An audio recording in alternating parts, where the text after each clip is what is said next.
to do a review on the Wet n Wild Coverall Correcting Palette. This is the one that I got from Walgreens with the primer. It was $4.99. There we go. It was $4.99 for the primer, or for the primer and this and the corrector together, which isn't a bad price. The primer, I'm going to link my review video below. I didn't like it at all.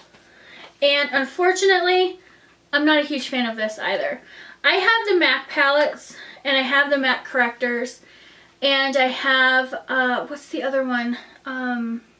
Like the NYX HD concealers in the lilac or the lavender color, and the green.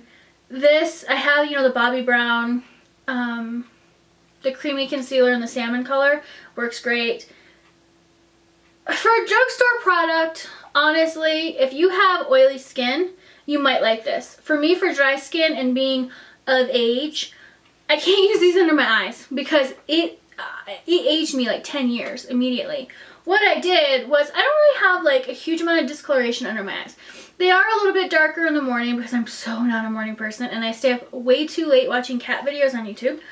But this is it comes with the 4 colors.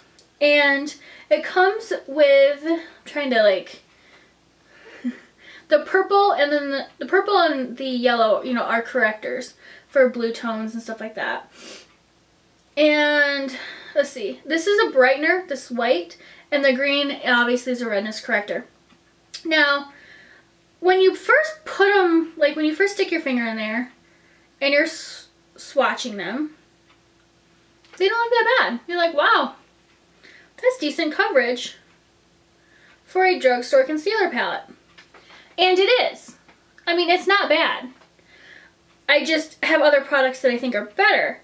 They blend out on the skin okay. But I can't use them under my eyes because they're just too cakey. Now, something else that I noticed about this palette is the purple shade is super duper duper creamy. It's super creamy. The green shade is decent. The yellow shade is decent. The white shade is like flecks of glitter under your eyeballs. Yeah.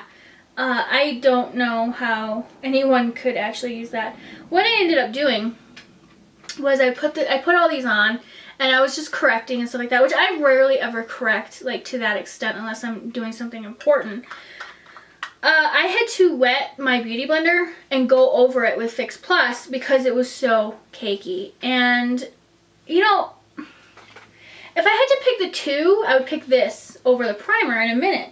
Because this isn't a terrible, horrible, no good product. It's just there are better correctors on the market.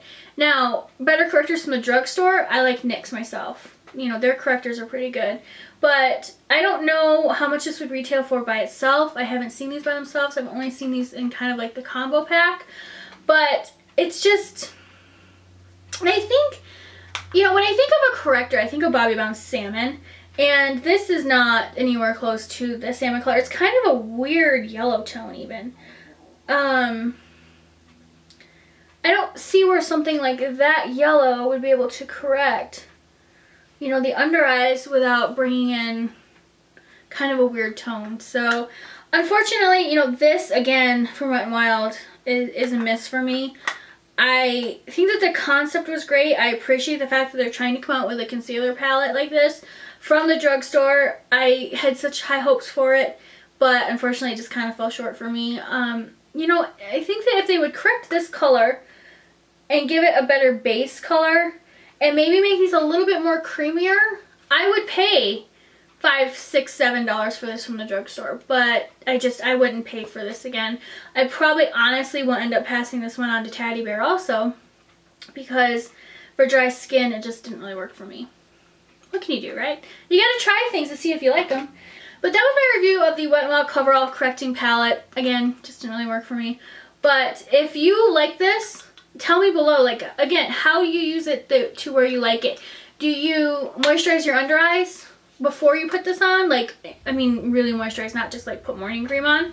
Like, how do you get it to work for you? Do you have oily skin and you love it? I mean, let me know, because I'm just telling everybody what I think from a dry skin and from a dry skin point of view. So I would like to give people, you know, information if they have a different skin type that, hey, you know, I do like this and this is how it works for me. So, but I hope you enjoyed my video. If you did, give it a like and don't forget to subscribe. Bye!